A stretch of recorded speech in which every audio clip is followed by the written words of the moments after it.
Hello, everyone. This is Cris Duncan, the Texas School Director. And once again, I've got a fabulous instructor for Texas School 2026, Randy VanDuinen, joining us today. And his class, Architecture and Interiors, Commercial Photography and Business Systems. That sounds like a That's a mouthful. Yes, that's a that is a mouthful. mouthful. That's Yeah. a yeah. Well, the title sounds pretty self-explanatory. And but I've known Randy. I've known you for a few years, and some people that have been to Texas school before might know you. But give give some of our listeners that might not know Randy Van Dynen a little bit about yourself. All right. Well, I've been doing photography since high school, more or less. A couple time years here or there off, but I've been doing photography. And I really, when I was in high school, I thought I wanted to be an architect. And then my brother picked up my grandfather's Argus camera and started playing with it. And then I started playing with it. And then him and I built a dark room in our basement. And I just said, no, I want to be a photographer. But I found out everything I really liked photographing was architecture. Mm-hmm. So I've kind of married two things that really interest me in my youth, and still to this day, I love architecture. One of the reasons I love going to Europe is photographing the architecture and seeing that. Luckily, I married an interior designer, so she enjoys that too. So that makes a lot of fun. But yeah, Yeah. I mean, I enjoy architecture. How people make sort of these things and comes up with them. And my job as an architectural photographer is to capture what they created. I'm there to show what, someone else designed in the best possible way, or explain difficulties that they had in the design problem. I mean, one of the first questions whenever I get a phone call from an architect or a builder or somebody is, tell me about the project, and what's going on, what's important to you, so that I Mm-hmm. can go ahead and start figuring out what they want shot and everything else. And then they tell me, and it's a great way to understand what they want from me and what kind of images they want and everything else. Yeah. Well, it sounds interesting. Fun fact: made my first major was architecture. So, Yeah. and here I am being a photographer as well. So I love that design element of Oh, it. yeah, it's been great. And like I said, um, being married to an interior designer for 30 going on 38 years, Yeah.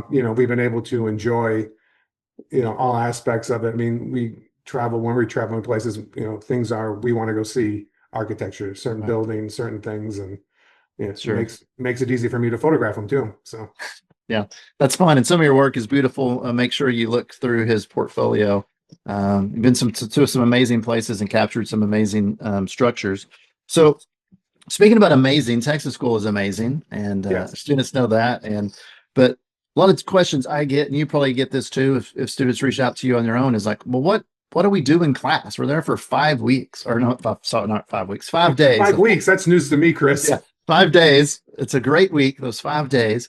But kind of walk through what would a day in your class look like? Do students, are they going to use their cameras? Are we going to fancy buildings, someone's home? How does kind of break Um, that down for us? Well, we start out, I mean, we'll shoot probably something every day.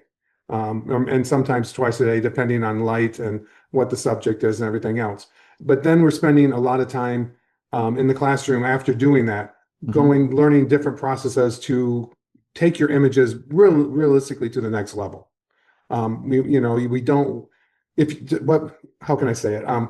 We spend, you're going to learn Lightroom, you're going to learn Photoshop, you're going to learn some filters, but you're really going to learn how to see differently. And I guarantee you that besides learning architectural photography, your Photoshop skills will come out of there better than they went in. Okay. Because we do a lot of post-processing to basically not create just architectural photographs, but architectural art.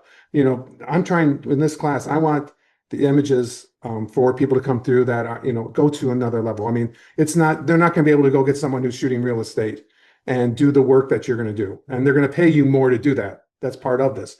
And that's part of the business aspect of this class, is that we do spend a good time talking about the business of architectural photography. Where do you get clients? How do you meet them? What to expect, how to work on a shoot with a client, what to do before the shoot to get ready for it. So it's not just, the paperwork, or, it's marketing. It's, what needs to be done to get a client, keep a client, and have them keep coming back to you.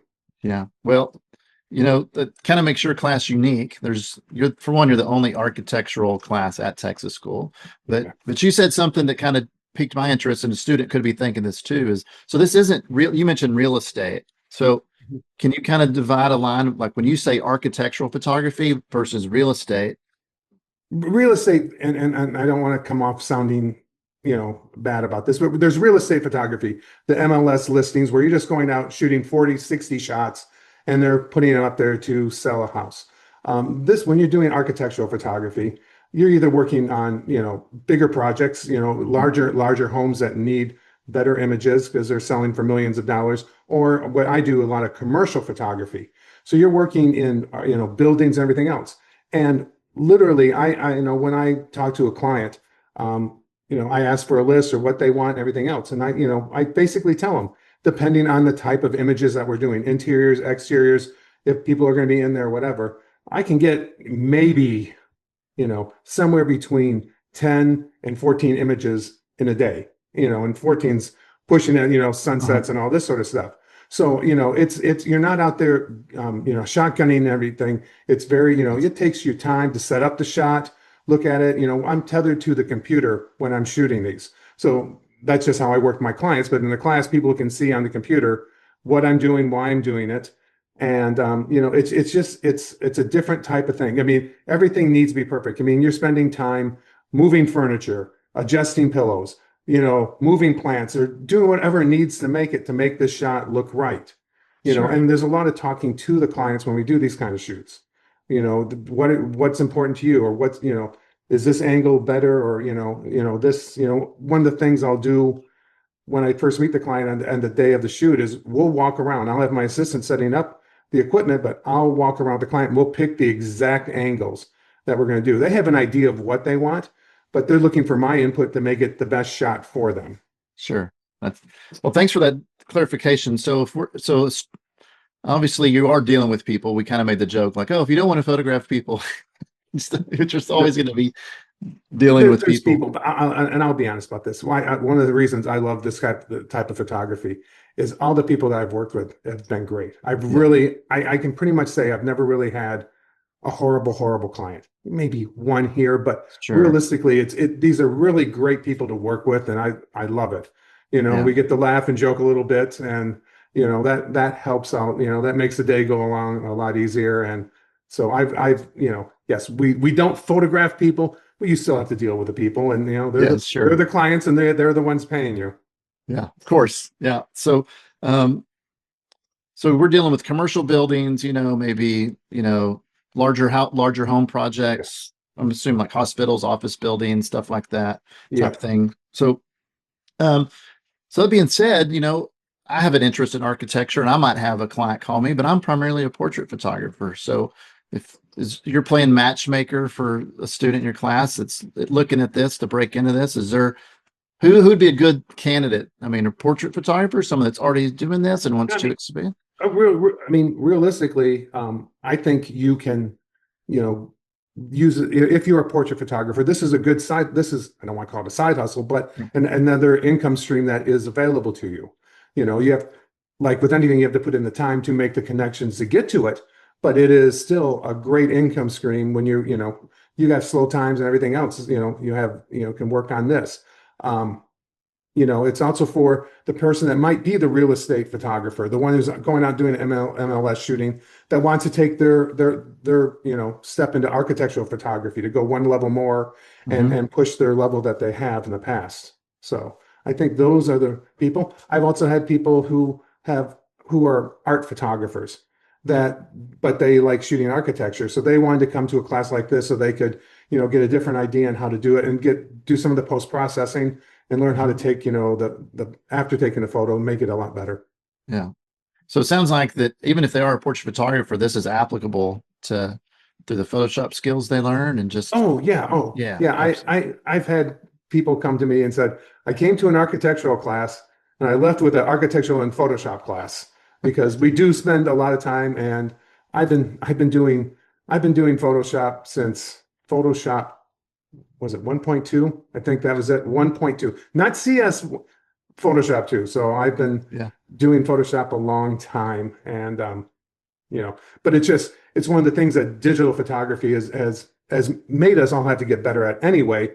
But, being able to have those skills, like I just shot last week. I had a client. I went to Florida last week to shoot, and they were going to postpone or cancel the shoot because they had a week of cold down in Florida in Tampa. Well, a lot of the plants had died, even though they covered it. And I looked at it and I go like, really? Send me a couple shots. So she sent me a couple shots. I went ahead and did Photoshop to put, plants and stuff in it really quickly, sent it back to the, and she goes, oh, that'll work. And so we didn't have to postpone it. And, we went down there and I photographed it. Got to work on all the images, but we even had fog on the shoot, and you're shooting architecture. This is a shopping center. And so you have fog and you need to, I have to come away with the shots. Fog can't stop me. So what do you do? And so you figure it out, knowing that what you can do in the digital darkroom is going to help you be more confident to be able to go and say, oh, I can take care of that. I can do that shot. And I've been kind of known for being able to do that. If you hire me, no matter what the circumstances, I'm going to get the shots for you. And that's what I try to teach the students. Yeah. Well, that's exciting. And it sounds like if you know the end in mind, the tools that can get you there, you can easier you can get the project done successfully. And you said that. Quick thing. I know another photographer who does just he did Sports Illustrated and National Geographic, all this sort of stuff. And he has to have it in one shot. And so what he sees is what he shoots. But he was teaching a workshop with me. And at the end of it, he goes, you know what? You really have pre-visualization. You look at something, it's not just what's there. It's like, this is what I can do to it. And I think that's a great skill in photography, to be able to see that. And I grew up that way because I was always had a view camera with, putting a cloak over my head and everything else. And you didn't pull that camera out unless you could actually see what you were going to do and what it was going to become. Yeah. That's great. What a great skill. I know your students would be excited to have some of that skill too, because no matter what they photograph, it sounds like it could take them a long way in creating powerful images. Yeah. So, and that really is a great segue to the final question. I've asked this of all the instructors I've talked to is, Texas School is a great environment. You're going to be tired. We know that. It's 5 days of, in a corner of your class, intensive photographing and post-processing work, always staying busy and learning. Always there are parties and the camaraderie and the family atmosphere that we create at Texas School. But eventually you have to go home and your notebook goes in the corner and, and real life sets in and the phone starts ringing or you got to answer emails but you want Texas School to continue. So what's something that a student in your class that they could do a week after Texas School, or how's their life different than it was that Sunday when they first walked into your classroom? Well, first of all, I think they start looking at things a little bit differently. Number one, you're not going to see just a room as being a room. It's like, I just do to me, I walk any place, I go, well, I could shoot this room from here. I could do this angle here. I think you come away looking at things a little bit differently to see the potential of what's there and everything else. And as far as putting into, right away, there's things, even from the business class, there's things that you could start doing right away to try to meet some of the people that you need to get the jobs, to keep going that way with the clients and everything else. So I think both of them, and, if you just wanted to go out and, I love personal projects myself. I love them. They can be short, they can be long, and I do them just to stay creative. But as soon as you get back from this, I don't think it's just my class. I think anyone's class, go out and try to do it. Go out. You don't have to have a client. You could go downtown and look at the architecture and look at things and try to capture images that way. If you really wanted to go for it, look for images that would go into your portfolio. Take a look. I tell my students in the class, hey, you go to a hotel, you go on vacation and stuff, before you pull everything out of your bags, take a look in there. Is there a shot there so you can try to get a shot of a hotel room in your portfolio? Is this a great place or something like that? So, it's all around us if you want to do it and you want to get out there and do it. Yeah, those are some great tips. And it sounds like your students are going to have really practical and actionable things to do. I